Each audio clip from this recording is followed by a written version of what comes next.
asa de rabo de galinha e asa de rabo de pomba. Não precisa franzir a testa, porque eu também fiquei sem entender quando eu vi isso. Mas aqui é o seu presidente da República, numa coletiva de imprensa, dizendo que o Brasil é um país próspero, porque nós exportamos... Desculpa. Porque nós exportamos asa de rabo de galinha e asa de rabo de... Você não viu, não, esse vídeo? Tá nas redes, que eles querem censurar. Então, eu queria entender que comércio é esse... Gilson, de asa de rabo de galinha. Você já comeu asa de rabo de galinha?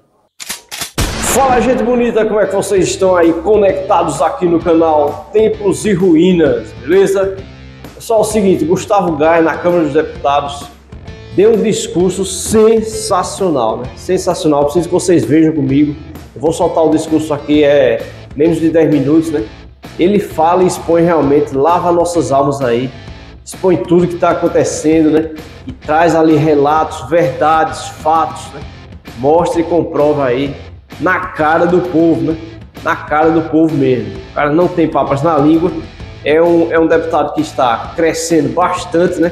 Já estão até abrindo espaço aí para ele discursar nos trios elétricos aí das manifestações de Bolsonaro e tal. É um cara que está crescendo, está ganhando nome. Todos os dias ele expõe muitas verdades, o que é que está acontecendo diariamente aqui no YouTube. Ele tem o canal dele, Gustavo Gaia, beleza? Acompanha esse vídeo agora comigo em 3, 2, 1, vai lá. Presidente, eu tenho acho que 4 requerimentos para poder pautar e eu prefiro fazer tudo, discorrer sobre todos eles de forma, sem intervalo, até para poder encurtar a minha fala. Primeiro eu gostaria de parabenizar o seu pronunciamento em relação à defesa de Israel.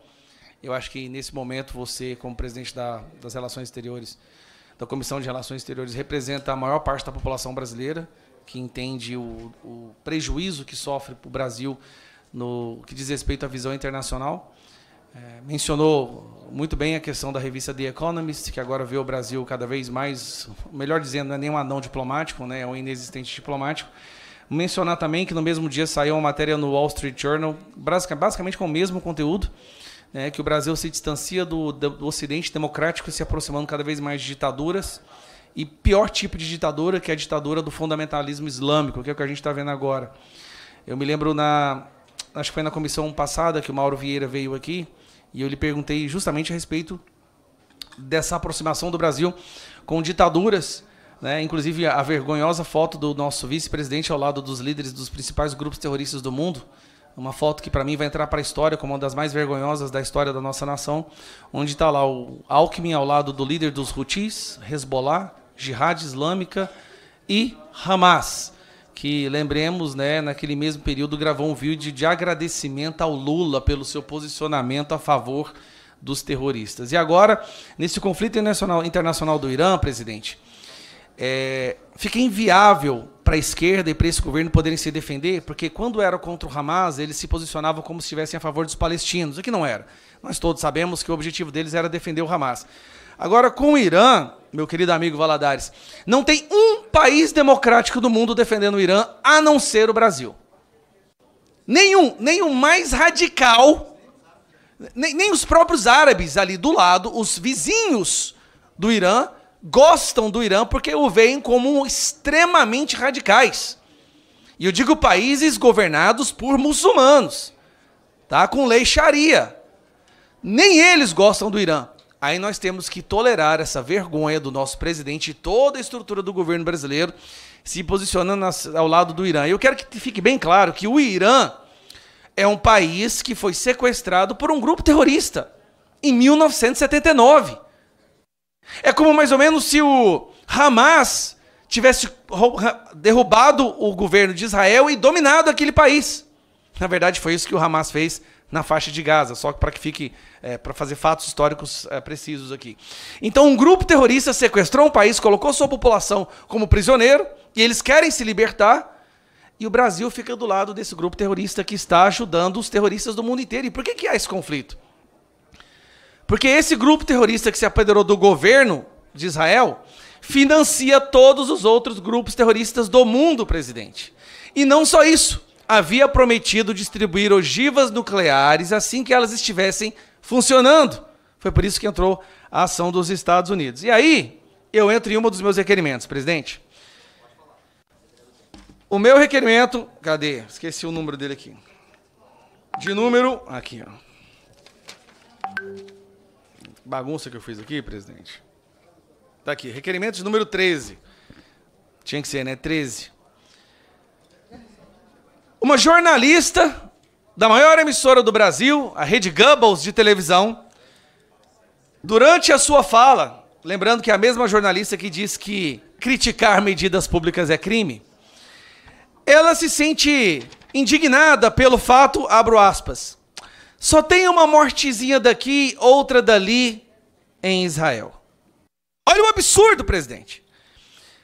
Quando morre pessoas do Israel, eles não demonstram simpatia, como eles ficam indignados, porque tem poucos judeus morrendo.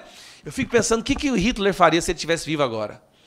Nossa, ele seria provavelmente o maior fã da Rede Globo no Brasil hoje. Se isso aqui não é um discurso nazista, onde você fica indignado por poucos judeus estarem morrendo, então, meus amigos, eu não sei o que é.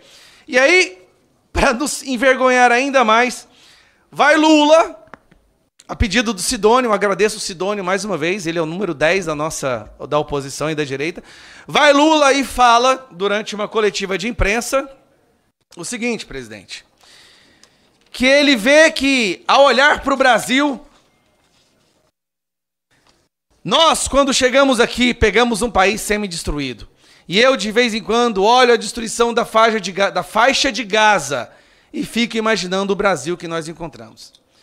Querendo fazer uma comparação com o Brasil, do governo Bolsonaro, com uma região onde dezenas de milhares de pessoas, de acordo com os números que ele mesmo fala, estão morrendo numa guerra.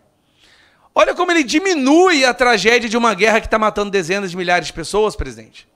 Esse é o nosso presidente. Esse é o seu presidente, Valadares. Não reclama, não. Viu, Felipe Barros? Esse é o seu presidente. Teve gente que fez o L.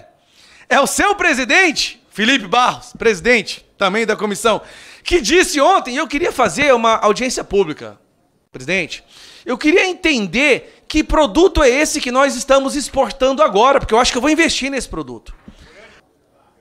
Asa de rabo de pomba. É isso que nós estamos importando. Eu queria entender, eu acho que como Credem, a gente tem que entender o que nós estamos exportando. Asa de rabo de pomba. Parece que a pomba gira baixou naquele cidadão e é isso que ele está exportando agora, né? Só pode ser. É o urânio que está no rabo da galinha, que ele coloca para exportar e no rabo da pomba. Presidente, então, para concluir, que é uma vergonha, não tem como falar sobre o relacionamento do Brasil com o resto do mundo sem rir. Virou uma piada, gente. Nós viramos uma piada internacional. Um dos meus requerimentos é a convocação do excelentíssimo Alexandre Vieira para entender, presidente, por que aquele projeto, que era um projeto Alexandre Silveira, para entender por que um grande projeto da magnitude como a Itaipu, que foi um trabalho de vários países para poder gerar energia, ela vai agora pegar a parte, porque ela quitou, o custo de construção foi quitado, e ao invés de diminuir a taxa de energia que o cidadão brasileiro paga, já que ela já está concluída, está quitada, então haveria uma redução em torno de 8% a 6% no custo da energia, eles vão manter essa taxa para fazer gasto socioambiental, como, por exemplo, presidente, aí eu queria entender, 85 milhões para o MST, 180 milhões para a COP30 e 5 bilhões, entre outros, que nós não temos acesso.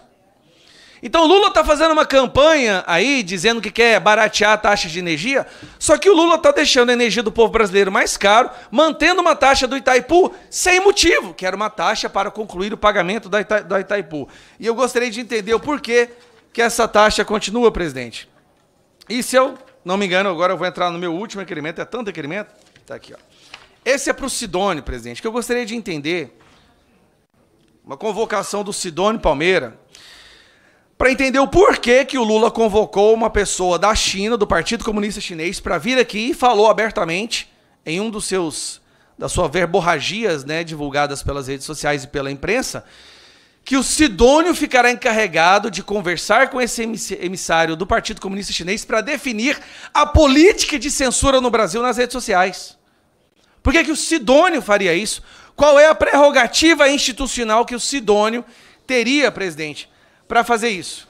Então, acho que é só isso, presidente, que eu tinha para falar. É muita vergonha que nós estamos passando hoje no Brasil. Eu sinto que ser presidente dessa comissão não é um trabalho fácil, né? Enquanto isso, Lula está viajando, indo para BRICS, presidente, no Rio de Janeiro, sem a presença nem da China, nem da Rússia, os maiores países da BRICS, e a COP30, os líderes mundiais da COP30 falando que não virão para a COP30, por quê?